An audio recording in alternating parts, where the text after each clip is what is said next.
l-lokalità Fawdex se tkun parti mill-proġett pilota tal-Borża Organika. Fl-impjant tal-Kus Fawdex, il-kap eżekuttiv ta' Wayserv Tonio Montebello qal li l-proġett issa daħal fit-tielet fażi tiegħu u dan wara s-suċċess li kiseb f'numru ta' lokalitajiet f'Malta.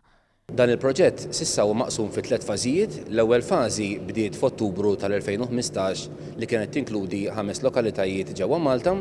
It-tieni fażi bdiet f'Jannar tal-2016 u kienet tinkludi 4 lokalitajiet.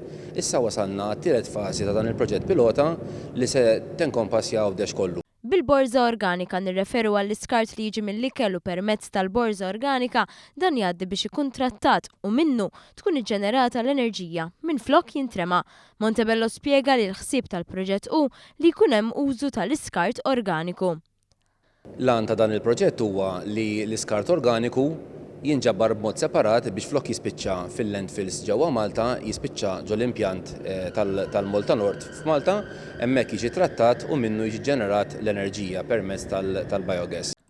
Għaldaqstant il-Borża Organika se tkun it-tielet borża li se tkun introdotta fil-Gżira Awċija wara l-Borża Sowda li tinkludi kollox u l-borża għal ġbir ta' materjal li jista' jkun irriċiklat. Is-Segretarju Parlamentari għall-Gvern Lokali Stefan Bontempo appella biex il-Kunsilli Lokali ikunu ta' sem ewlieni biex ifehmu l-proġett lir-residenti. Il-Ministru għal-Għawdex Anton Refalo innota li dan il-proġett joffri sfida għaliex huwa proġett pilota li jinkludi Għawdex sħiħ.